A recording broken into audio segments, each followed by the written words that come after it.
Hey everybody, Dan and Dave here, and we are road tripping today, and we are on a 2-lane road. So Dave's going to talk to you about the hazards come along with 2-lane roads, and we'll see what he has to say. Right. So, number one, I am driving because, let's just face it, I don't trust Dan to drive.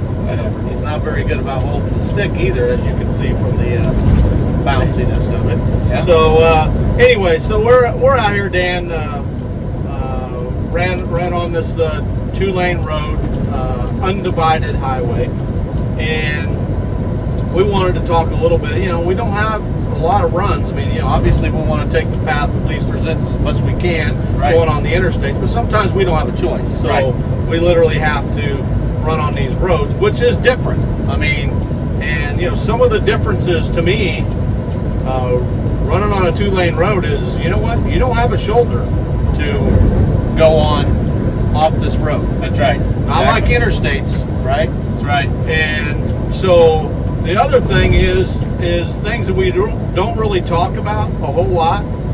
And I've only had one instance. It wasn't on a 2-lane road. It happened to me on an interstate.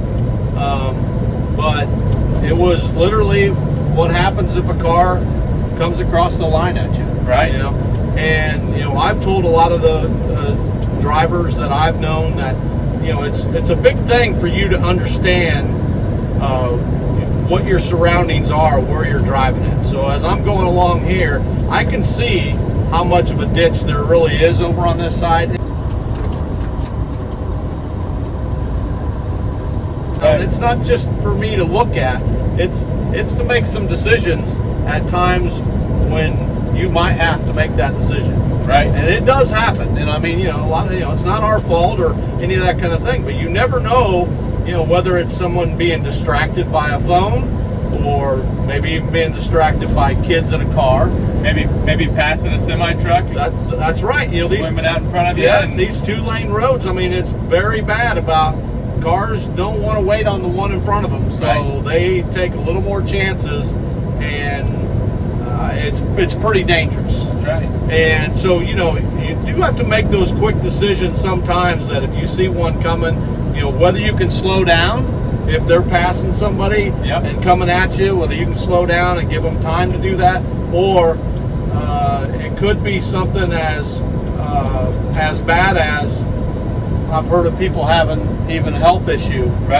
coming at you, and they have no control over their vehicle. That's right. And they come veering towards you. That's right. And so, there again, that's what I'm talking about, is knowing kind of what your surroundings. Because the one thing I'm never going to do is I'm never steering into traffic. Right. Never.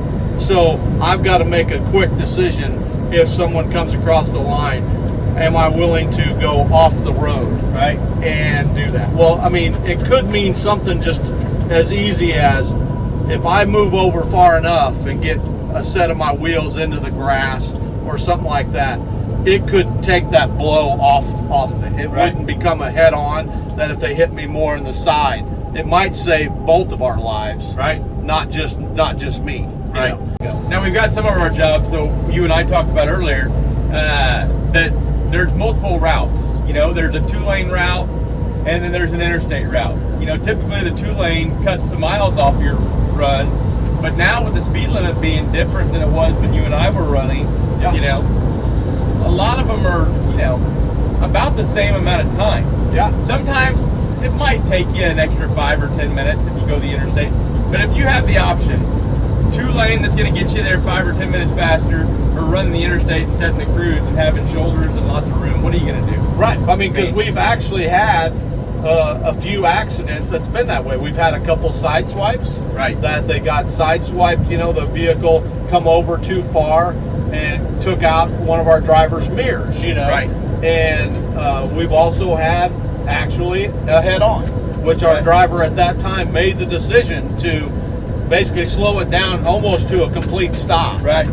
And he couldn't control the other vehicle coming over. So, it really took a lot of the impact out of it for him. But yet, it was not a good feeling for that driver, and that was early on in his training.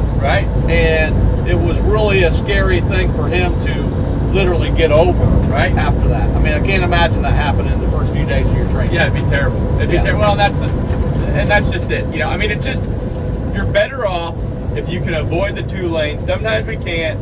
That's the whole point of the video. If you can avoid them, get on the interstate where you have plenty of room. That's where you want to be. It is the safest path, and it is the path of the least resistance. Right. At least you got a couple lanes, and don't forget the benefit of that shoulder. That's right. That shoulder means a lot. That's why they're on the interstates, and at least you can get enough off the road to avoid somebody having an accident with you. That's right. All right, Dave. Okay, everybody. Well, that's our road trip for the day, and thank God I was the one driving. So, otherwise, never know what could happen. Whatever. All right, everybody, be safe out there. Take the path of least resistance. We'll see you next time.